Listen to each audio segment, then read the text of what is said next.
आज हम लोग रसायन जो है हम लोग का क्लास 12 का है, उसमें जो दूसरा चैप्टर जो बिलियन हम लोग स्टार्ट किए हैं उसका दूसरा लेक्चर है। इसमें हम लोग आज विलेयता के बारे में पढ़ेंगे। विलेयता मतलब विलेय है कोई, उसको जब विलायक में हम लोग डालते हैं तो उसका एक पर्टिकुलर अमाउंट तक घुलता है किसी ताप पर, उसके बाद उसका घुलना बंद हो जाता है, उसके बाद उसके क्रिस्टल बनने लगते हैं। तो वह जो अमाउंट किसी पदार्थ की वह मात्रा जो किसी विलायक में, किसी विलेय की वह मात्रा, अधिकतम मात्रा जो किसी निश्चित ताप पर किसी विलायक के दिए गए भार में घुल सकता है, उसे क्या कहते हैं? उस विलयन की, उस विलेय की उस विलायक में विलेयता कहेंगे। तो इसको परिभाषा लिख लेते हैं।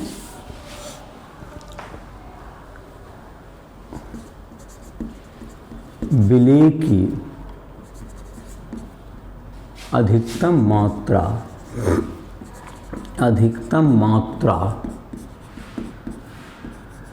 जो किसी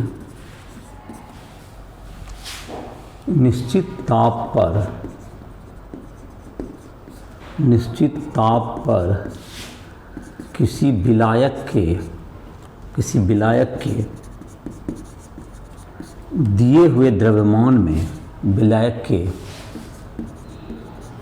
दिए हुए द्रव्यमान में घुल सकती है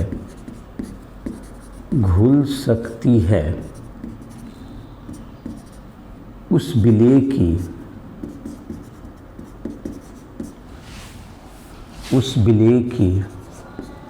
विलेयता कहते हैं। उस विलेय की विलेयता कहते हैं। तो जाहिर है कि यह तो एक बिलियन ही बन गया, विलेय और विलायक मिलकर क्या बन गया? बिलियन बन गया। तो बिलियन में विलेय की मात्रा को बताना है, दैट इज विलेयता को बताना है, दैट इज विलेय की मात्रा को। तो उसके लिए जो हम लोगों ने सांद्रण व्यक्त किया था अभी, जिसके 7 मात्रक हमने बताया, तो आप किसी में व्यक्त कर सकते हैं, जो भी उपयुक्त आपका इकाई उसमें उस सांद्रण को हम लोग व्यक्त कर सकते हैं। तो इसकी जो विलेयता को मापने का जो इकाई होगा, इसको हम लोग कहते हैं सामान्यतः मोल प्रति लीटर में भी माप सकते हैं। विलेयता द्रव्यमान प्रतिशत में, विलेयता को मोल प्रति लीटर में भी या मोलरता में भी सामान्यतः मापा जा सकता है।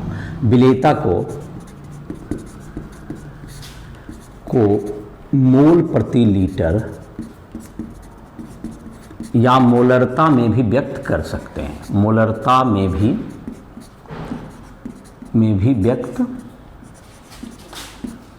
किया जा सकता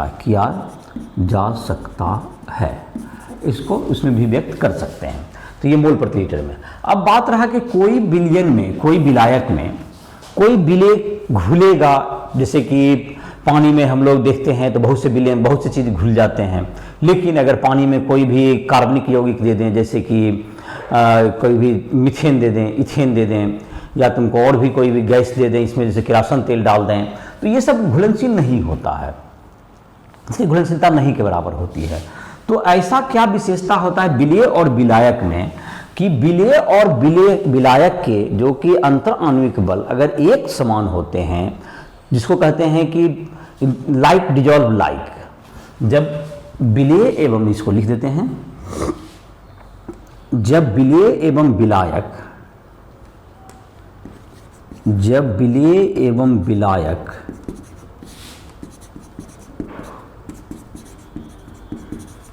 के अंतर आणविक बल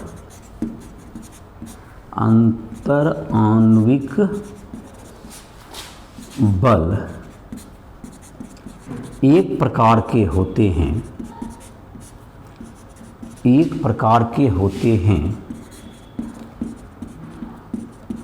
तो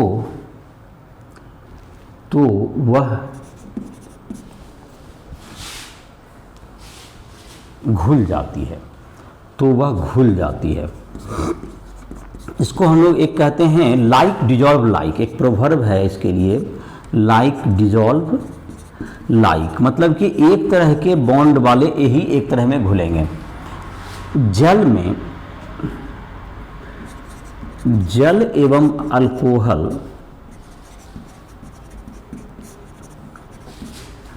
दोनों में हाइड्रोजन बंधन पाया जाता है, दोनों में हाइड्रोजन बंधन पाया जाता है, हाइड्रोजन बंधन पाया जाता है, पाया जाता है, इसलिए अल्कोहल जल में घुलनशील है। अल्कोहल जल में घुलनशील है। इसी प्रकार जल एक ध्रुवीय विलायक है। जल एक ध्रुवीय विलायक है। ध्रुवीय विलायक है, इसलिए आयनिक यौगिक जैसे नमक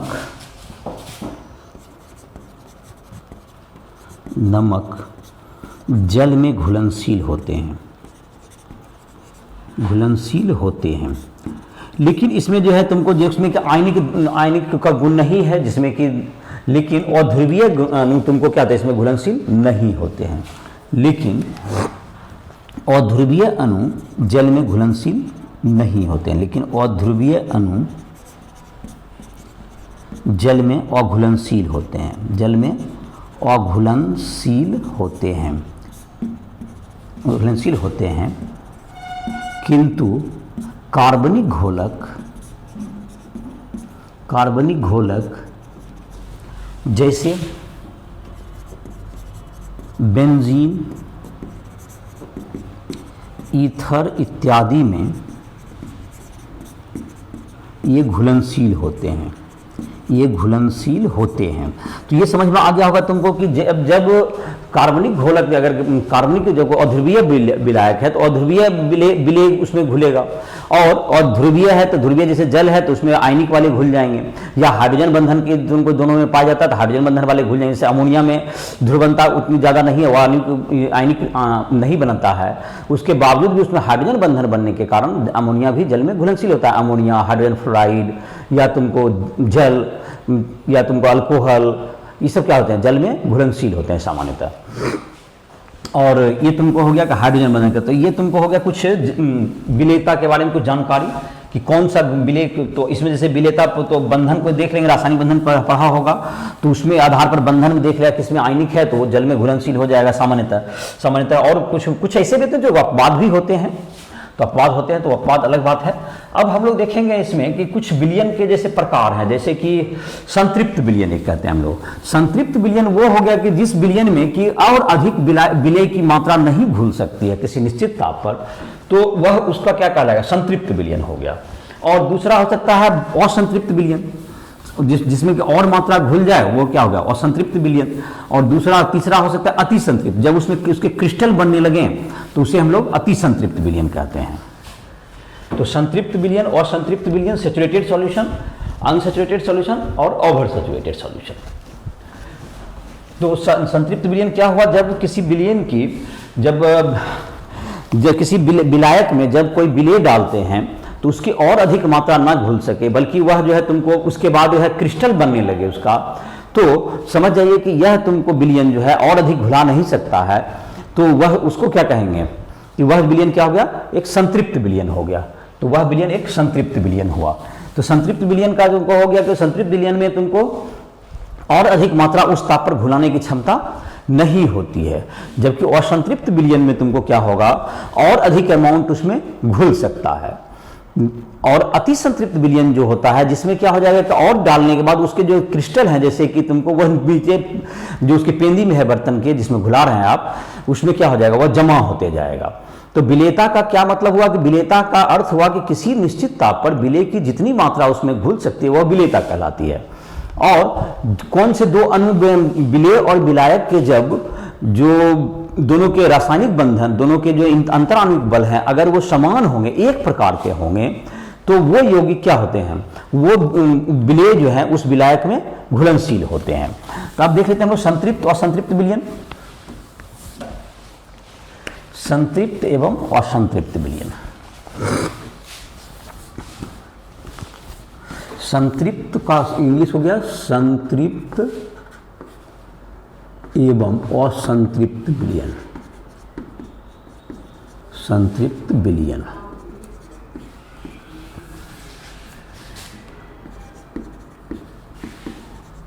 वह विलयन जिसमें विलेय और अधिक नहीं घुल सकता, विलेय और अधिक नहीं घुल सकता है, संतृप्त विलयन कहलाता है। संतृप्त विलयन कहलाता है। संतृप्त विलयन कहलाता है। जब विलेय का मात्रा और अधिक विलेय उसमें नहीं घुलेगा तो वह संतृप्त विलयन कहलाएगा। जबकि वह संतृप्त विलयन में और विलेय घुल सकता है, और विलेय घुल सकता है। तो ये हो गया तुमको असंतृप्त विलयन हो जाएगा। ये संतृप्त और असंतृप्त विलयन हो गया। अति संतृप्त विलयन हुआ जबकि उसमें एक निश्चित ताप पर ये तुमको विलयन में ये तो होता है। अब हम लोग देखते हैं कि तुमको ठोस की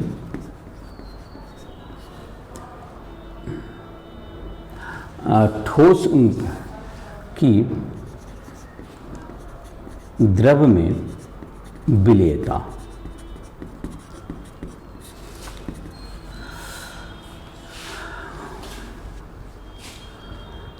ठोस की विलेयता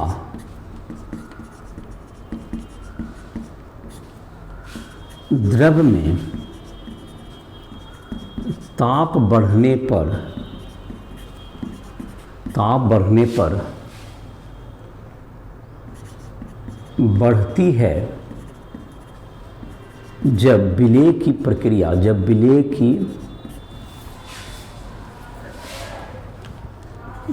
प्रक्रिया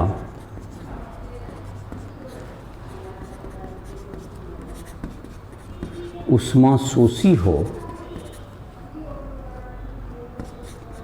किंतु उष्माक्षेपी प्रतिक्रिया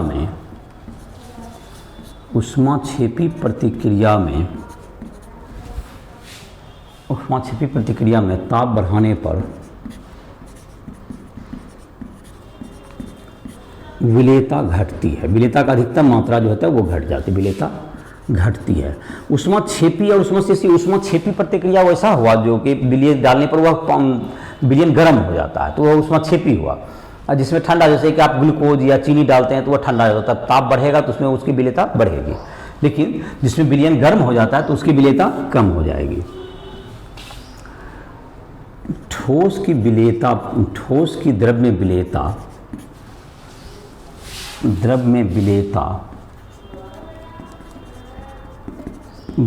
पर दाब का प्रभाव नहीं पड़ता है, पर दाब का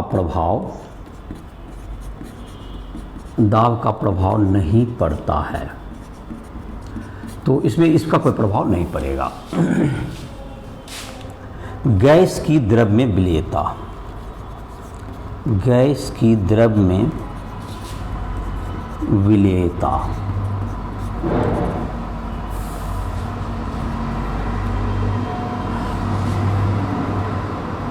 अधिक दाब पर गैस द्रव में अधिक घुलनशील होता है, अर्थात उसकी विलेयता क्या होती है, बढ़ जाती है दाब बढ़ाने पर। तो दाब बढ़ाने पर क्या होता है, तो किसी निश्चित ताप पर जो है, अतः दाब बढ़ाने पर निश्चित ताप पर द्रव में गैस की विलेयता बढ़ती है, विलेयता अधिक होती है। इसकी विलेयता क्या होगी, अधिक होती है। गैस का जो विलेयता होगा अधिक मात्रा में गैस जब दाब ऊपर से अधिक डालेंगे, जैसा कि हम लोग देखते हैं कोल्ड ड्रिंक का बोतल है, उसमें अधिक दाब पर कार्बन डाइऑक्साइड को घुलाया जाता है, जिससे कि कार्बन डाइऑक्साइड की मात्रा उसमें ज़्यादा होती है। तो अधिक दाब डालने पर क्या होता है, इसकी विलेयता बढ़ती है। और इसी के संदर्भ में डाल्टन का और तुमको हेनरी का नियम जिसको कहते हैं, डाल्टन भी उसी समय दिए थे, लेकिन हेनरी का नियम के नाम से ज़्यादा प्रचलित है। हेनरी का नियम ये घुलनशीलता के संबंधित में ही है। तो इसको इस ढंग से हम लोग कह सकते हैं, किसी गैस का द्रव में मोल अंश उस गैस के द्रव के ऊपर आंशिक दाब के समानुपाती होता है, आंशिक दाब के समानुपाती होता है, आंशिक दाब के समानुपाती होता है। तो अगर आंशिक दाब, यदि आंशिक दाब P हो गैस का ठोस के, अगर आंशिक दाब बोल रहे हैं जैसे कोई और भी गैस का मिक्सचर है, किसी द्रव के ऊपर में उसका गैस का कोई मिक्सचर है, तो बाकी मिक्सचर उसमें आंशिक उसका दाब क्या है वो निकाल लीजिए, कुछ गैस का, जिस गैस का आप विलेयता जानना चाहते हैं। जैसे अगर नाइट्रोजन हवा दिए हुए हैं तो नाइट्रोजन है, ऑक्सीजन है, बहुत सी गैस और भी होंगे, तो उसमें सिर्फ अगर नाइट्रोजन की विलेयता से आप इंटरेस्टेड हैं तो नाइट्रोजन गैस का उसमें दाब, आंशिक दाब पता कर लीजिए। और जैसे ऑक्सीजन की विलेयता से मतलब है तो उसमें उसका पता कर सकते हैं। और जल जीवन में जैसे जल में जो जीव जंतु रहते हैं उसके लिए ये घुले हुए जो ऑक्सीजन होते हैं वही उसके जीवन क्या करते हैं, उसके लिए जो जल में घुले हुए ऑक्सीजन है उसी से को वह सांस के रूप में लेता है और उसका जीवन उसी से चलता है। और ये घुले हुए जो ऑक्सीजन होते हैं तो जो कि सामान्य आदमी उसको नहीं ग्रहण कर पाता है। तो ये तुमको हो गया कि जल में इसकी विलेयता क्या आ जाएगी, जल में तुमको इसकी दाब पर निर्भर करती है। यदि किसी गैस का आंशिक दाब P हो तो P समानुपाती X, जहां पर गैस का द्रव में मोल अंश, तो दिस इंप्लाई दैट P बराबर KH इंटू एक्स, जहां KH बराबर हेनरी नियतांक, जहां KH बराबर हेनरी नियतांक, जहाँ KH बराबर क्या हो गया, हेनरी नियतांक। ये तुमको जहाँ P बराबर KH इंटू एक्स, जहाँ की P का मान हो गया तुमको आंशिक दाब हो गया, X हो गया उसका मोल अंश हो गया, तो KH तुमको उसका क्या हो गया, हेनरी कांस्टेंट, हेनरी नियतांक किसी भी गैस का। तो निश्चित दाब पर इसकी मात्रा क्या होती है कि KH को क्या कहते हैं हम लोग, हेनरी नियतांक कहते हैं। P बराबर KH इंटू एक्स, ये तुमको इसका हेनरी नियतांक कहलाता है। और किसी गैस का जिसका हेनरी नियतांक, देखो जैसे एक और बात है, उल्टा चीज है, जिसका कि KH अधिक होगा उसका X कम होगा, उसका मतलब उसकी विलेयता कम होगी। तो इस बात को ध्यान रखिएगा कि जिसका कि KH का, चूंकि दोनों का गुणनफल का मान P के बराबर होना है, तो अगर एक बढ़ेगा दूसरा घटना होगा। ये मोल अंश के रूप में अगर विलेयता को डिफाइन किए हैं तो ये इसको X लिखिएगा। विलेयता का आप दूसरे शब्द में भी डिफाइन कर सकते हैं, लेकिन हेनरी के नियम में इसको मोल अंश के रूप में ही इसको व्यक्त किया गया है। तो अगर गैस के ऊपर में जो है, किसी गैस का द्रव के ऊपर में किसी गैस का आंशिक दाब P है और उसका जो है तो उसकी विलेयता जो है, विलेय का मूल अंश अगर X होगा तो P बराबर KH इंटू एक्स, KH को हेनरी नियतांक कहेंगे। और हेनरी नियतांक मैंने कहा कि जिस गैस का अधिक है तो उसकी विलेयता अधिक नहीं होती बल्कि कम होती है, क्योंकि वह तुमको X दोनों का गुणनफल X P के बराबर होना चाहिए। तुम्हारे किताब में एक उदाहरण दिया हुआ है जिसको तुम बना सकते हो, जो कि तुमको 2.4 है तुम्हारा जिसका नंबर, तो उसको बना देते हैं, जो कि हेनरी के नियम पर आधारित है।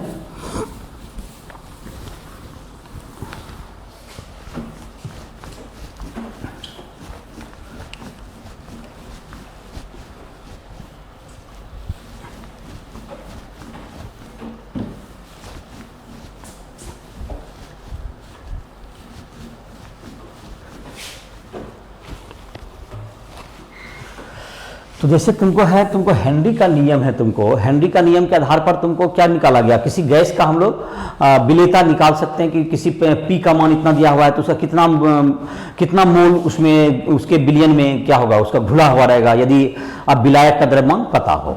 जैसे तुम्हारी किताब में जो एक क्वेश्चन है एनसीईआरटी का, जो एक उदाहरण है 2.4 है, उसमें यह कहा गया है कि नाइट्रोजन गैस जो कि हवा है, तुम्हारा हवा में जो तुमको नाइट्रोजन गैस का आंशिक दाब तुमको 0.982 बार है अगर, और तो आंशिक दाब हुआ ये, एक वायुमंडलीय दाब होता पूरा तो 1 बार कहलाएगा वो, और नाइट्रोजन गैस अधिक मात्रा में है तो उसका 0.982 बार हो गया अगर ये दिया हुआ किसी गैस के ऊपर में है।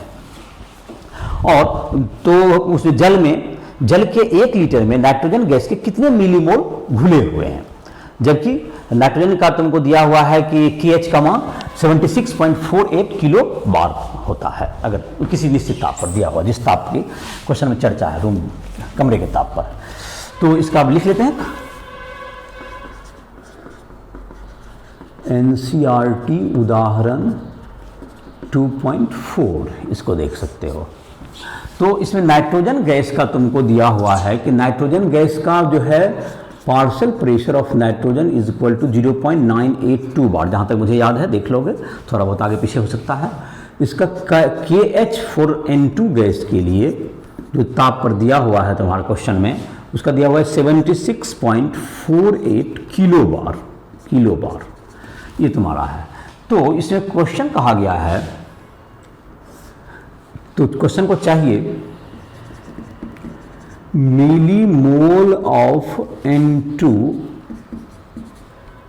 इन 1 litre water, millimole of N2 in 1 litre water, ये तुम्हारा हो गया। तो P बराबर KH इंटू एक्स, इसका सॉल्यूशन करते हैं। तो P बराबर KH इंटू एक्स, तो P का मान 76.48 गुना 1000 बार, सॉरी P का मान यहाँ रखना था ना, उल्टा रख दिया कि, तो KH का मान रख रहे हैं, ठीक है। इसको चेंज कर लेते हैं, तो 0.982 है, किताब में देख लोगे, थोड़ा बहुत अलग होगा तो उसको रख भी सकते हो।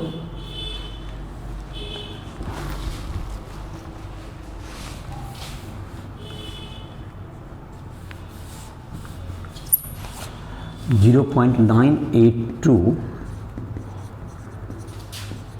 बार is equal to KH into x, KH का मान कितना है 76.48 इंटू 1000 बार इंटू क्या होगा तुमको, ये x हो गया इंटू एक्स। तो x बराबर हो गया, ये मोल अंश हो गया, x का नाइट्रोजन का मोल अंश हो गया xN2, ऐसा कह सकते हैं। xN2 बराबर 0.982 और बाय 76.48 इंटू 1000, इतना हो गया तुम्हें x का वैल्यू हो गया तुम्हारा नाइट्रोजन गैस के लिए। अब जहाँ तक की रहा कि नाइट्रोजन गैस का ये मोल अंश तो निकल गया, और जाहिर है कि मोल अंश का मतलब है नाइट्रोजन का मोल बटे क्या हो गया तुम्हारा नाइट्रोजन का मोल जो जल का मोल।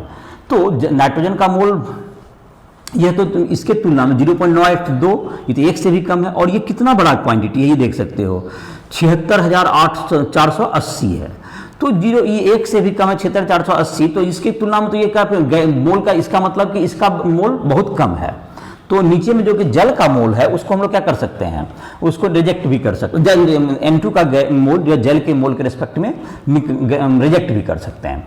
तो इसमें निकाल लेते हैं xN2 का वैल्यू तुम्हारा क्या हो जाएगा, तो मोल ऑफ N2, N तुम्हारा N2 बाय NH2O कर सकते हैं आप, NH2O, चूंकि यहाँ पर NH2O बहुत कम है, डाइल्यूट मिलियन है, दैट्स 0.982 बाय 76.48 गुना 1000, इतना मोल हो गया ये। अब 1 लीटर में 1000 ml में ml जल का द्रव्यमान 1 लीटर इसको कह सकते हैं, बराबर 1000 गुना ml गुना 1 ग्राम पर ml होता है, इसका डेंसिटी होता है। तो 1000 ग्राम हो गया। तो NH2O बराबर क्या हो गया तुम्हारा, मोल ऑफ H2O द्रव्यमान बटे अनुभार, अनुभार हो गया 18 ग्राम। तो 1000 बटे 18, तो 500 बाय 9, तो 500 का मतलब हो गया 5 से 45.55 मोल हो गया इसका NH2O। तो NH2O का यहाँ वैल्यू डाल देंगे तो NN2 का मान कितना हो गया, यहाँ डाल दीजिए 0.982 बाय 76.4 इंटू 1000 इंटू हो गया 55.55, ये number of mole of N2 हो गया। तो नंबर ऑफ मिली मोल, अगर क्वेश्चन में तुम्हारा है मिली mole of N2, milli mole of N2, तो इसमें 1000 से क्या कर देंगे, गुना कर देंगे। तो 1000 से और गुना कर दिए तो ये मिली मोल हो जाएगा 0.982 इंटू 55.55 इंटू 1000 बाय 76.48 इंटू 1000, तो ये तुमको 1000 कैंसिल हो गया। तो इतना तुम्हारा क्या हो गया, ये मिली मोल का नंबर हो गया। तो ये 55 है, ये लगभग 76 है, तो 76 और ये 55 के आसपास है, तो 0.76 वगैरह होगा, 0.75 से थोड़ा सा कम, 0.74 वगैरह, यही सब तुम्हारा होगा। 0.74 भी नहीं, 0.732 या 0.72, यही सब कुछ रहा होगा इसका नंबर ऑफ मिली मोल। तो ये तुम्हारा हो गया इसका वैल्यू। तो क्या किए, इसको समझ में फिर से समझ सकते हो इस एग्जांपल में। पहले हम लोग को पार्शियल प्रेशर दिया हुआ था नाइट्रोजन का आंशिक दाब, उससे हम लोग, और KH का मान दिया हुआ है तो उससे हमने X निकाल लिया मोलेंस। मोलेंस का क्या हो गया, N नाइट्रोजन बटे NH2O, और चूंकि यहीं पर जो है NN2 बाय NH2O जो लिखे हैं मोल अंश में, तो इसको क्या लिख सकते हैं कि चूंकि यहाँ पर क्या हो गया, मोल अंश में जब दोनों का मोल होता है तो यहाँ पर इसी का क्यों रखा हुआ है, चूंकि NN2 जो है बहुत छोटा है, बहुत छोटा है किससे, NH2O से, ये यहाँ इसीलिए इसको रिजेक्ट कर दिया गया। तो चलिए, तो ये हो गया तुम्हें। अब है तुमको 2.4 हो गया तुम्हें। अब है विलेयता के बाद आता है तुमको अगला है तुमको 2.5 हो गया। देयर आफ्टर है तुमको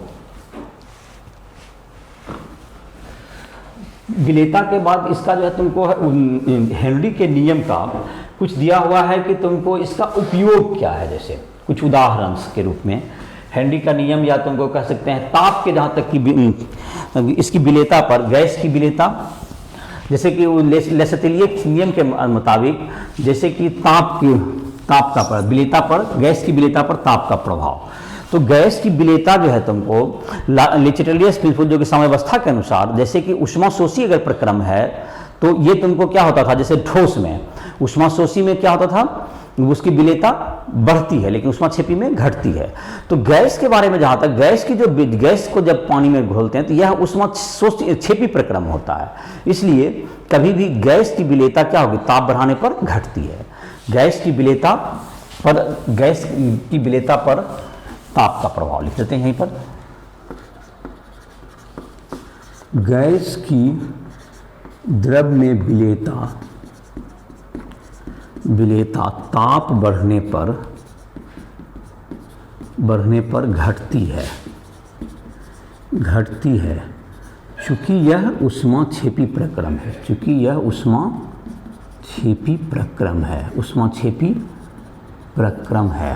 यह चूंकि ऊष्माक्षेपी प्रक्रम है, इसीलिए क्या होगा, इसकी विशेषता है कि ये घटेगा। अब है तुमको इसके बाद तुमको है, तो इसकी विशेषता हो गई। अब है तुमको कुछ अनुप्रयोग दिए हुए हैं, इसका अनुप्रयोग 3 अनुप्रयोग दिए हुए हैं, जिसमें कि एक हमने अभी चर्चा भी किया कि जो कि सॉफ्ट ड्रिंक का बोतल है, उसमें तुमको अधिक दाब पर क्या हुआ, कार्बन डाइऑक्साइड गैस को घुलाया जाता है। अनुप्रयोग लिख लो इसको। पहला, सॉफ्ट ड्रिंक में अधिक दाब पर CO2 गैस घुलाया जाता है, मतलब उसका दाब को अधिक रखा जाता है जिससे कि उसमें CO2 अधिक से अधिक घुल सके। दूसरा नंबर है तुमको गोताखोर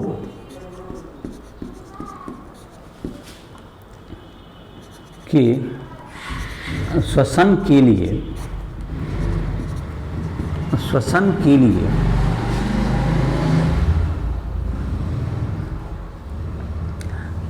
वायु में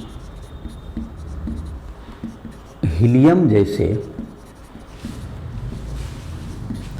कम विलेय गैस को मिलाया जाता है जिससे कि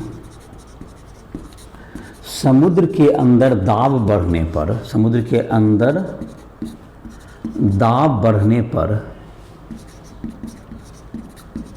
पर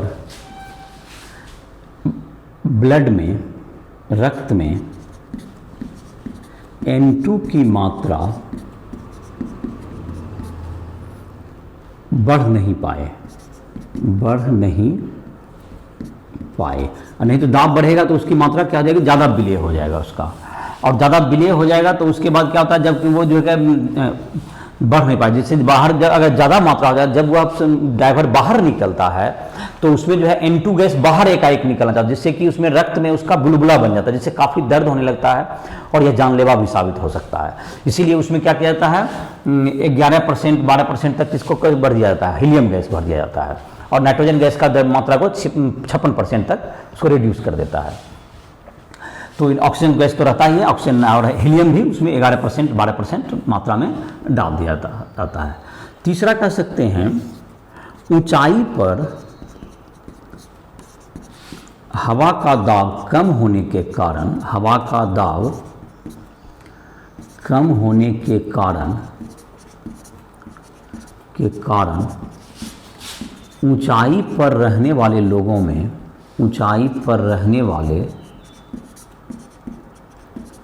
लोगों के रक्त में ऑक्सीजन की मात्रा कम होती है। ऑक्सीजन की मात्रा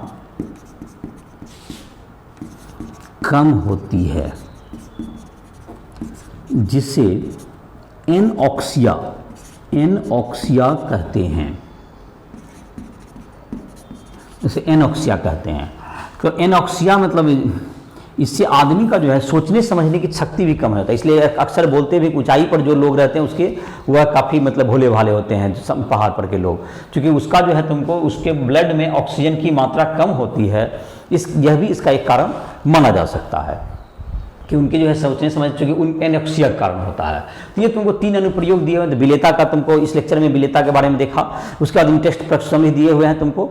जो भी प्रश्न में दिक्कत होता है तुमको कोई भी प्रश्न को हमसे पूछ सकते हो। राइस ऐप को प्ले स्टोर से डाउनलोड करके कोई भी क्वेश्चन पूछना हो, कोई भी तुमको नोट्स लेना हो हिंदी मीडियम या इंग्लिश मीडियम में, इंजीनियरिंग या मेडिकल जिसकी तैयारी करना चाहते हो, या तुमको कोई भी तुमको बोर्ड के लेवल के लिए तुमको नोट्स चाहिए, या तुमको कोई भी क्लास चैप्टर टॉपिक समझ में नहीं आ रहा तो पर्सनली भी हमसे मदद ले सकते हो।